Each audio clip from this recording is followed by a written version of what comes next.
Greetings, comrades, and welcome to the Eastern Border.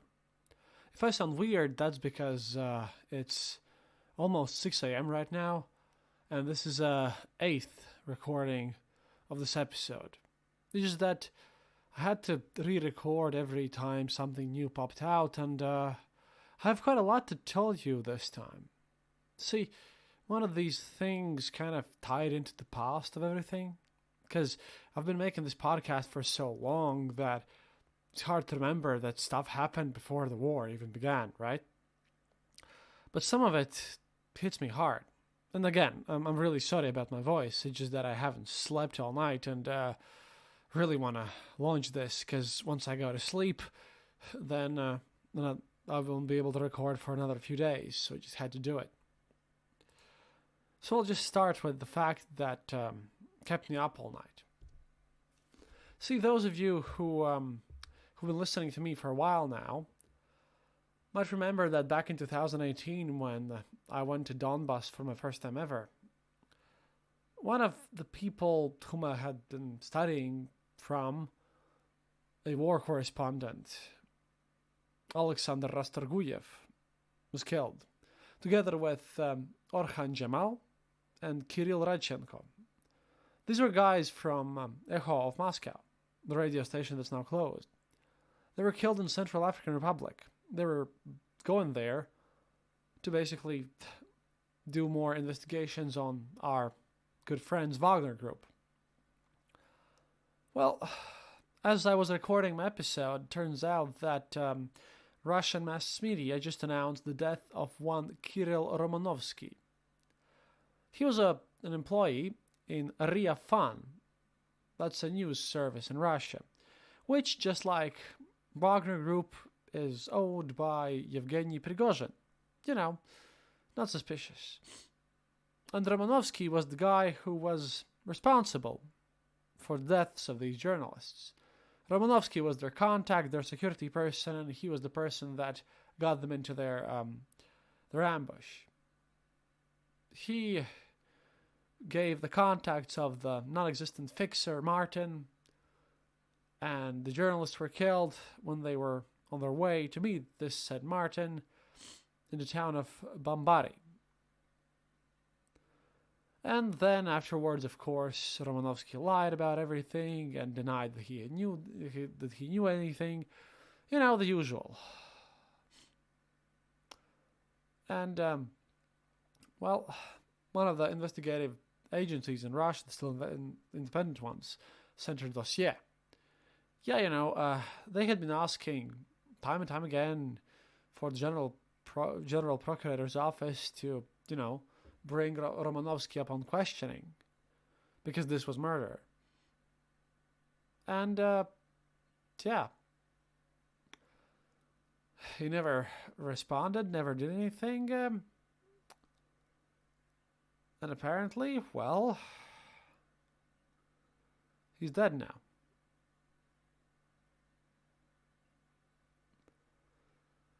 And this is kind of another Prigozhin's thing.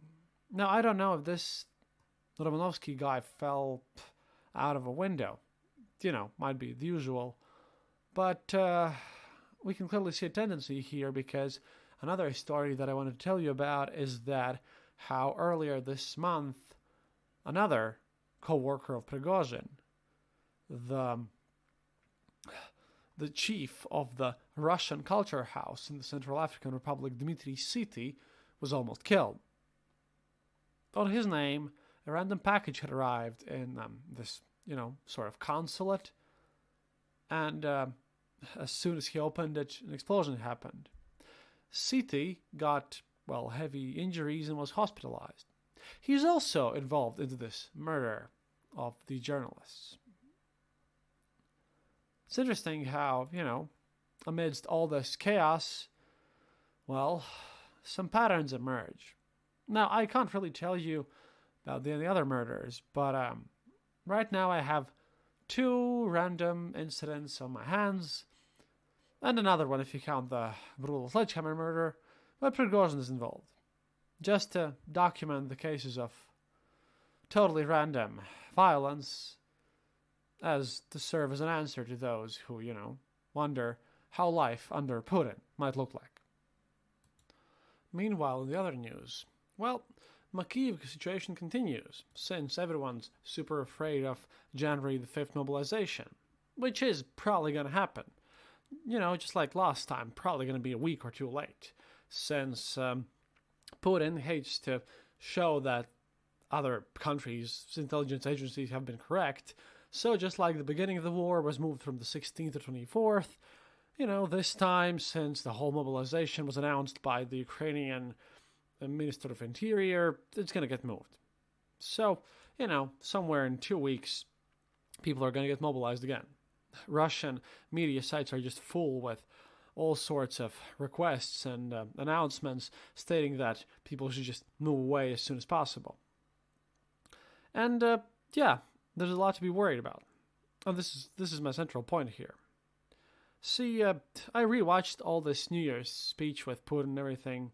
You might have seen the videos, and a lot of people in the West, in the Twitter, pay attention to how the military personnel was faked, and this one lady that repeats all the time.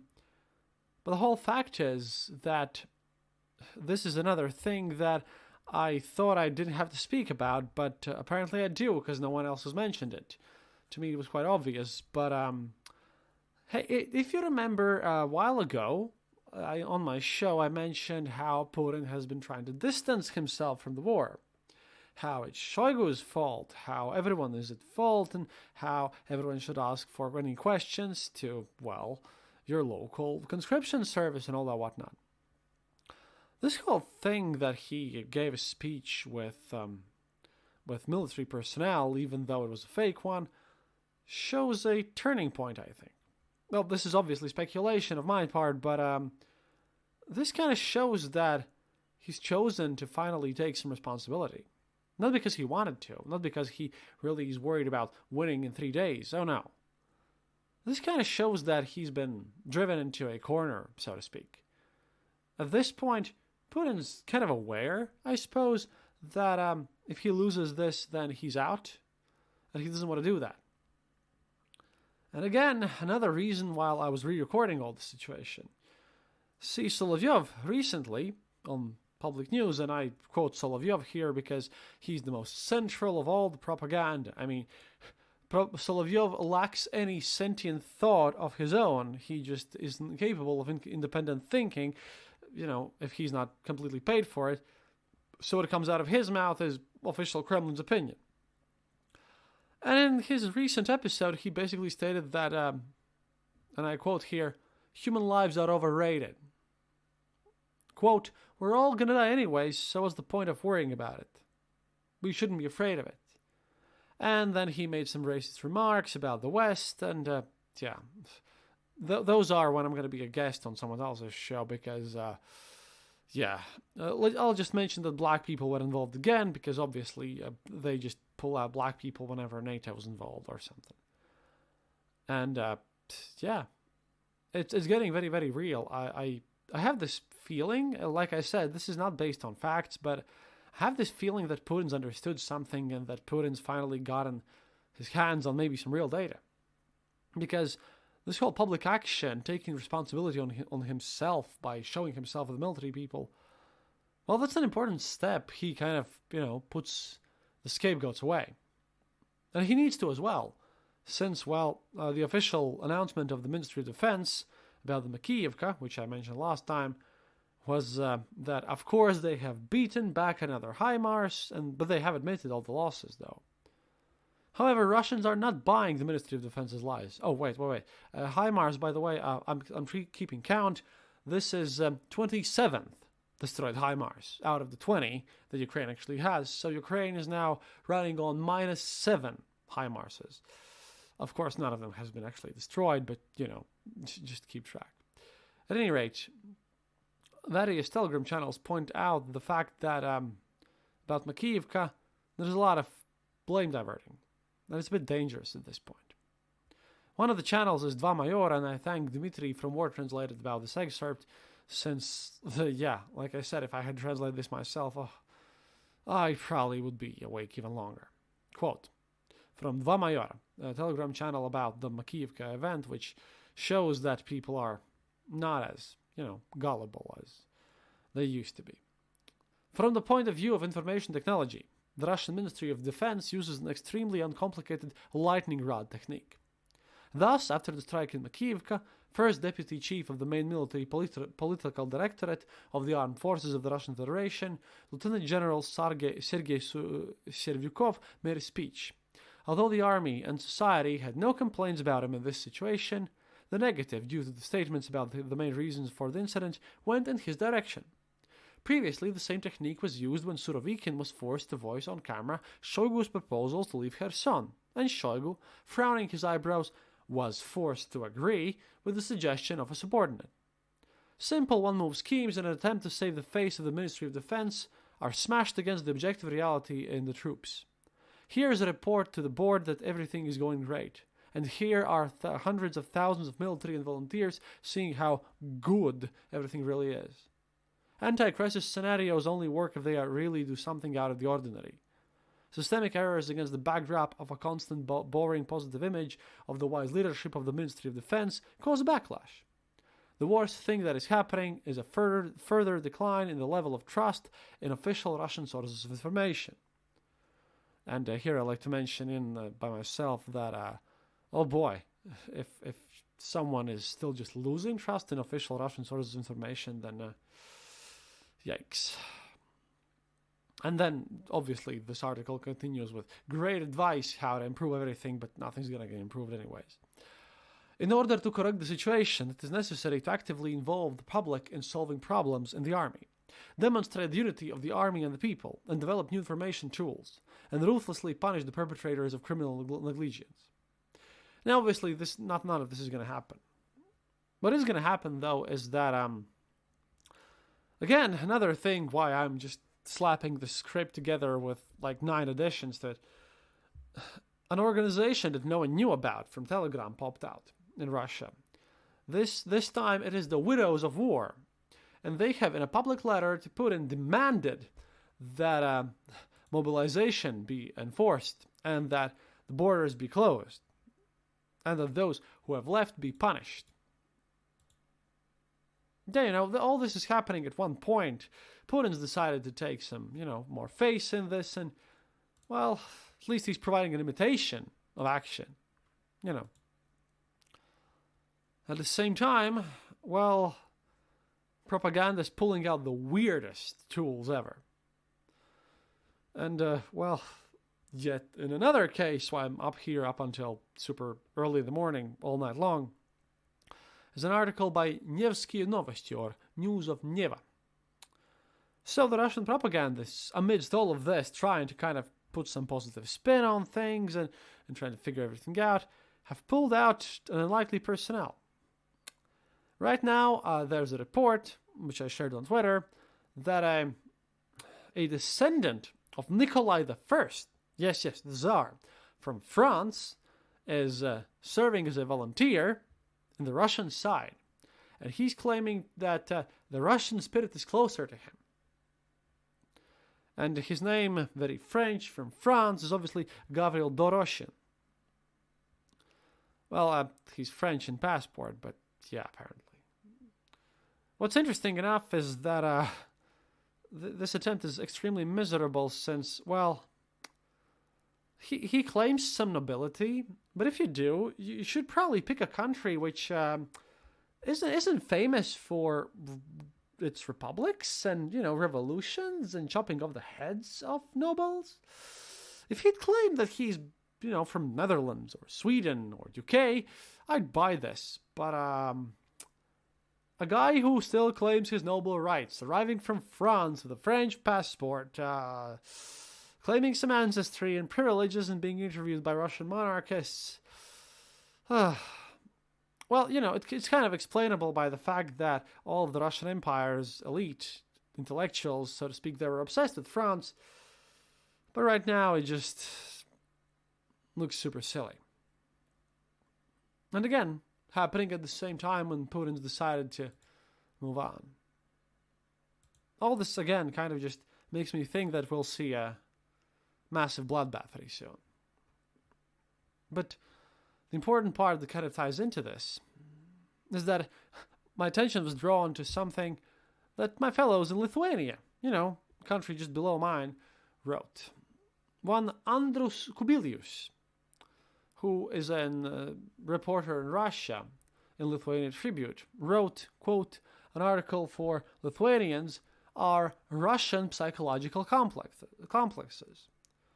Now he's probably trying to do the same thing that I am, in a way, at least on paper, trying to explain how Russia operates.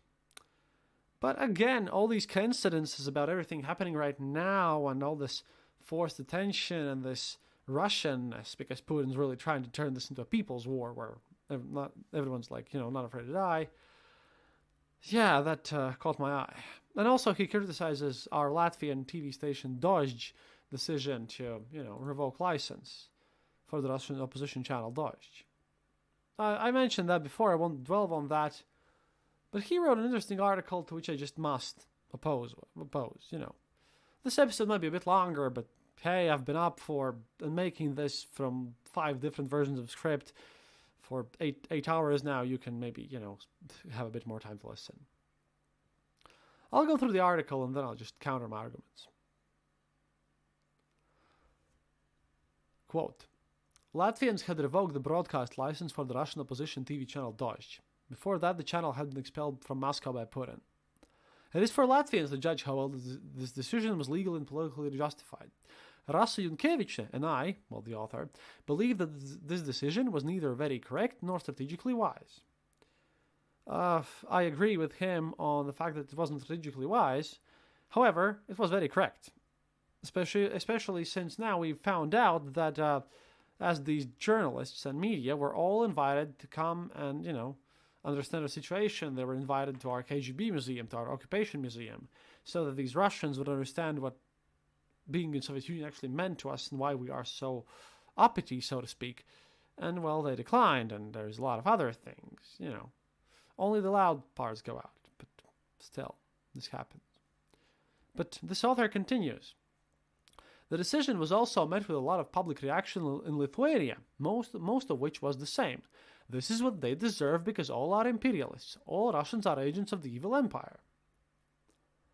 The Russian liberal position has responded with a similarly angry reaction, without any shades. This made both Lithuanians and Latvians ever more furious. This reaction to this Dozhd incident was why he made this article, and where he drove himself into a massive bottle of weirdness. See, this Andrius, and by the way, he's not a nobody, okay? I don't know him personally, but he's been quoted by Maxim Katz, one of the more famous Russian liberals. So that means that a bunch of these people, like as many as you guys listening to my show, is going to listen to that stuff, and, they're all going to buy in, justifying everything that's happening. See, he calls all this situation about how he feels about Russia psychological complexes. And here he says, quote, I will try to identify briefly those of our basic attitudes. And although this is the English version of the article, they have grammar mistakes. And sorry, I can't do the... I saw it was in English, and I won't fix them all. If there are grammar mistakes, then really, I'm reading you from the article as is. I normally fix those things, but I guess that intern who translated this wasn't well paid or something. I will try to briefly identify those of our basic attitudes. There is no of thing. Never mind. Those essential Russian complexes of ours, which have been particularly prominent in the context of the TV Dozhd story, which, in the author's opinion, are wrong. And he explains why they're wrong. Tries to. First of all, he starts with the attitude that Russia is incompatible with democracy. He states that, quote, many in Lithuania and in the West, in general, have bought into the notion that Russia, because of its statehood traditions, is totally unsuited to democracy. Having inherited many state institutions from the Tatar-Mongol invasion, it has forever lived under autocracy, under czars, secretaries general, or authoritarian presidents. And it has never had true parliament, true rule of law, interinstitutional checks and balances. And there he continues. It's like all this stuff. And this is why a lot of people think that democracy is impossible in Russia. And then he argues that, well, interestingly enough, he argues through the West part. He argues because apparently this is one of the Putin's central messages. He has adopted this image. And Putin also states, and this is his argument, according to Putin, the West simply has to adapt to the current Russia, which means that West has merely to maintain a dialogue with Putin regardless of how he behaves. Quote, Mr. Emmanuel Macron is an example of how Western leaders are willing to accept this doctrine imposed by Putin and are eager to adapt to it because Mr. Macron does not believe Russia can be different. The consequence of this is that some Western leaders are still willing to geopolitically sacrifice Ukraine to accommodate Putin. Moreover, it is necessary not to anger or provoke Putin with support for Ukraine. Putin and Russia are savages. They will never be different, and they still have a frightening nuclear bomb. Well, yeah, that's his point. If you've noticed, because this article is going to get quoted by New York Times and a lot of people. I just know, because, oh boy, I can spot them a mile away. So his argument is that we shouldn't think that because of historical traditions, Russia has literally zero republican traditions or institutions remaining because Putin has destroyed all of them, which is the main complaint about Putin. But we should still kind of hope for Russia to get better, because otherwise we follow Putin's thing. This makes no sense to me. If I just put this all down in this position. The problem is that I can give you a counterpoint. Well, yes, this is true in modern day Russia with all their historical traditions. Yes, Russia can't be a democracy. They have no institutions for that. Why? Well, because they had none historically, because of all these reasons, and because Putin has systematically destroyed all of them because he likes this idea. Now, what this is going to lead to is not the fact that the West is going to come in as some sort of a savior and build Russia up again. It's just Russia's probably going to collapse, quite likely, indeed. And, well, maybe the republics that are left after can do such things. But the author here, and is just pointing another argument here. He writes that, quote, I do not believe in such arguments because I have seen many examples of countries or nations that had no democratic experience before turning into successful democracies at the end of the 20th century. And then he gives examples of Mongolia and Taiwan and all these places.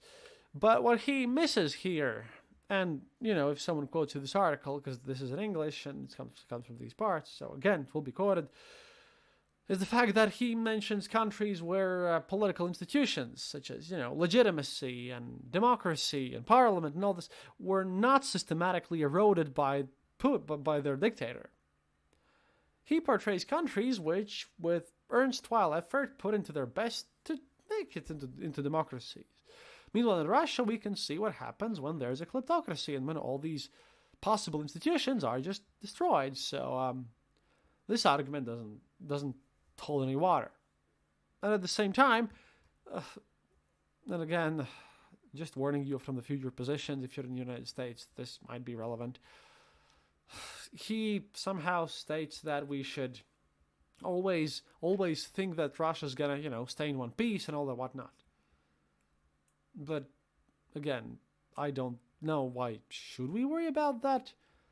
But he continues from the point, although you could easily see some Western savior complex, he continues on that Russians are, as a people, are not fit for democracy, and he claims that there's a massive myth that Russians are, and I quote here, dark, uneducated people brainwashed by propaganda. They have no democratic instincts and never will have any, so let us stop deluding ourselves with illusions about Russia's democratic prospects.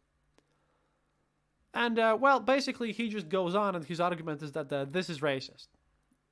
One, well, in 1914, in the last very kind of thing, public census, 97% of Russia couldn't read. And they had a weird attitude towards their serfs. And the proletariat was also a weird thing going on there. I mean,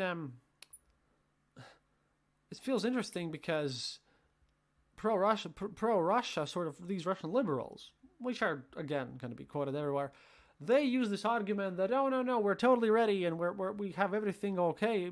We're awesome despite our institutions being destroyed and everything. And now here's the argument that everyone who says that, well, Russians aren't really used to democracy, that's racist. Now, besides this just being an ad hominem, the trick here is that, well, yes, Russians as people are not fit right now. But again, if you had listened to my previous episodes, you know about all the propaganda machine that's happening. I take special attention to cover the propaganda instructions for the official media. That's been in the official news for 20 years. In this episode, I told you what Solovyov is going on about now. I mean, this is kind of like trying to say that hardcore Nazis are not fit for democracy, because they're not.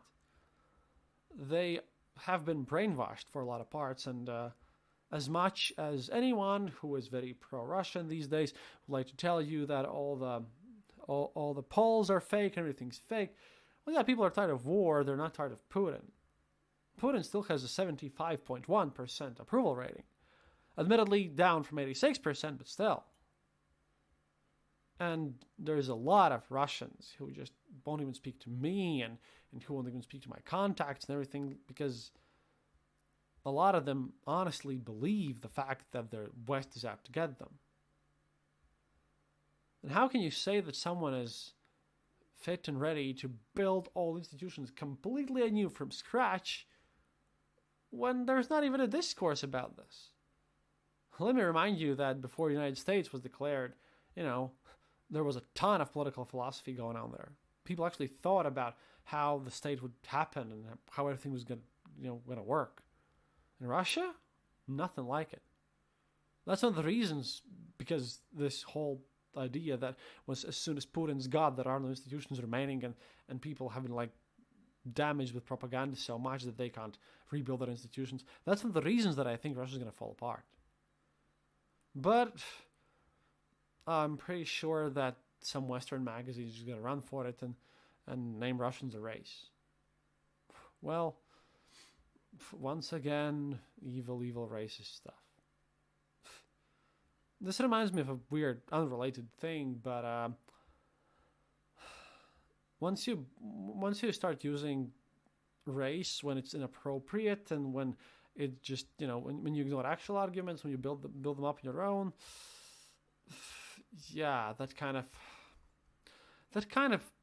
devolves racism in general. When actually things can happen.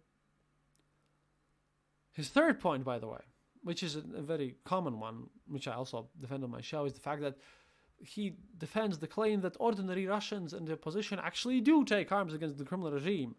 And he explains this with the fact that, well, look at this, they are suffering from the oppression and all this stuff and everything.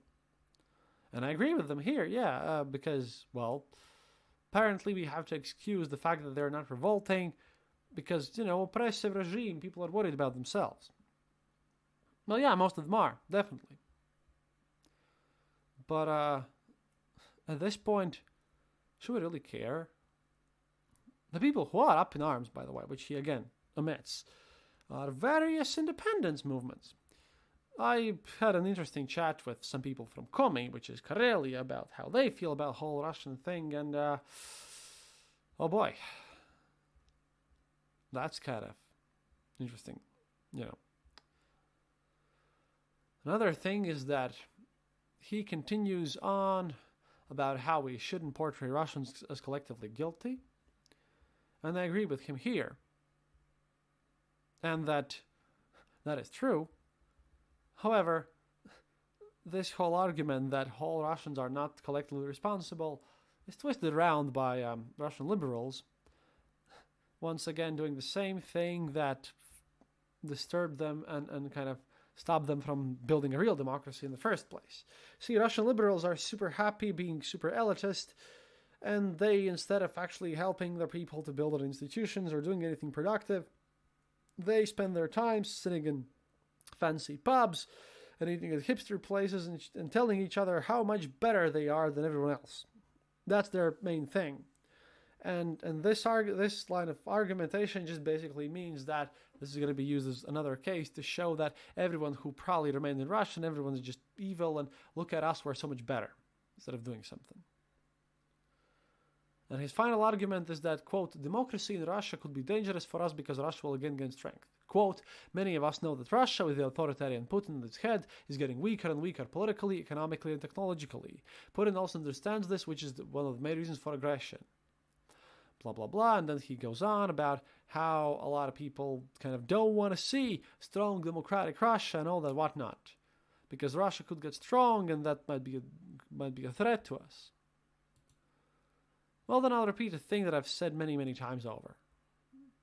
If Russia would be a strong democratic country, then we'd have less US influence. We had like a counterweight.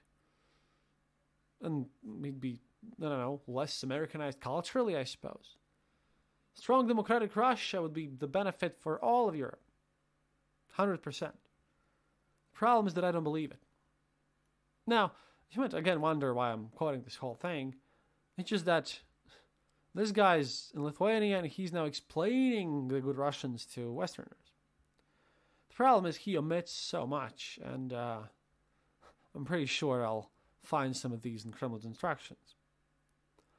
All this new thing is kind of created to basically show that Russia's the victim here, and that the good Russian liberals are not related to all this, no matter how much their whole salaries and money is tied into this whole war-making machine. This is another attempt of patting the Russians who escaped from Russia on the head and saying, "You're doing fine. Let's make you feel better." Meanwhile, I don't know. I've been watching them every day, all day long. And some of them actually do help Russia, and some of them are great, like Michael Naki, which I truly respect. He did a lot of great things, and, well, he's not on my show because he doesn't speak English, and I am not bothering in this very stressful period to do any kind of voiceovers. But Mikhail Katz, yeah, seems that every second episode is of his is to make Russians feel better about themselves because they're too depressed. And once again, I can return to my point about why they will most likely collapse and instead of build the strong democracy. Because of all of this wishful thinking.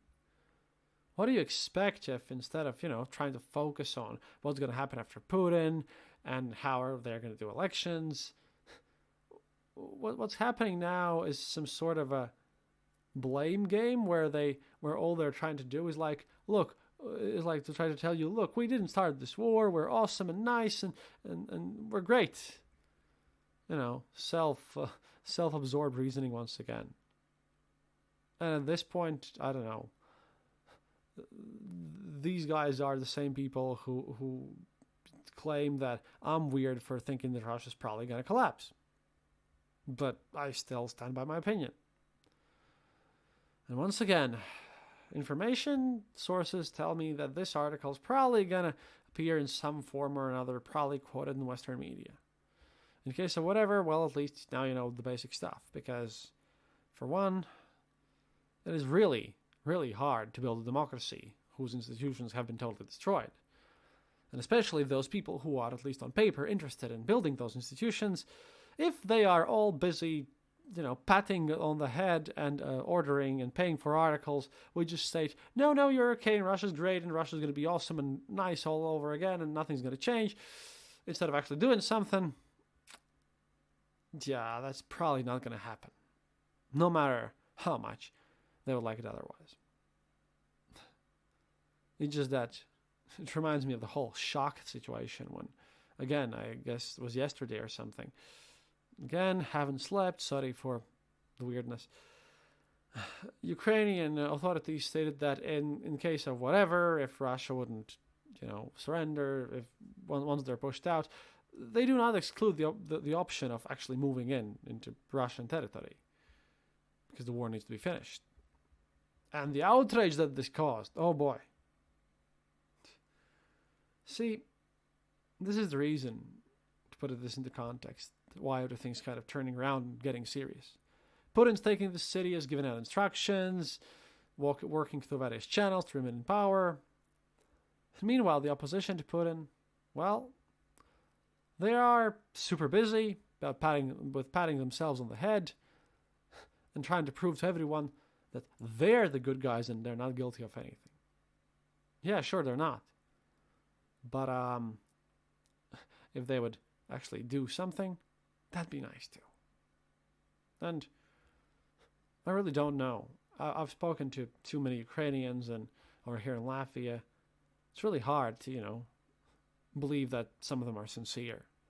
Especially since these Russian liberals, they've been always looking down on anything. And I've asked this Maxim Katz, who is one of those people, to come onto my show, but well, he has more downloads than I have, on YouTube. People watch him on YouTube, and well, he apparently doesn't want to come because of this. It's just weird, interesting study maybe.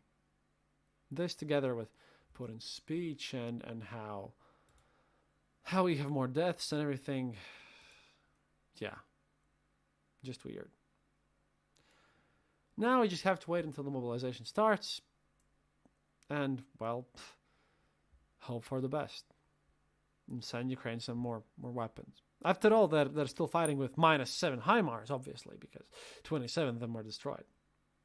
But yeah, sorry for the weird mess. Sorry about the last article part. It's just that I really had to comment on this because, oh boy, if someone would read this without context, he would think that everything's nice and dandy, where it really isn't. So, had to put that one in. But yeah, that's it for today. I have to go out of my house now because I'm moving to a bit bigger apartment. I'm going to have multiple rooms and a place for a studio, like a tiny little room there. I can afford to rent a bit more expensive place. 450 euros plus bills, more expensive. Really cheap. I mean, that's a good deal. I got a three-room apartment in the city center for that money, which, just to count that not wasting your money, patrons. By the way, thank you, patrons. And if you want to also support the show and help me survive a bit longer so that I can cover all these news and everything, please consider becoming our patron on patreon.com/theeasternborder. Or if you want to give us a one-time donation, then you can go to theeasternborder.lv. You can also just listen to all the episodes without ads there and just click the donate button there. We're figuring out how and when we're going to go back to Ukraine, because this whole not being able to go to Bakhmut kind of pushed me out of everything, but we're working on it. But yeah, oh boy. It's just that sometimes when I just read some silliness and some arguments which are just wrong, in my opinion, just can't keep shut. Sorry about that. At any rate, до свидания, товарищи. And remember, happiness is mandatory. And please, unlike myself, you do get some sleep, because let me tell you, being up all night, I'm 33 at this point, whoa, hadn't been awake all night for a long time already. And now I have to go and move because the internet person is coming in. Anyway, до свидания. And stay in touch.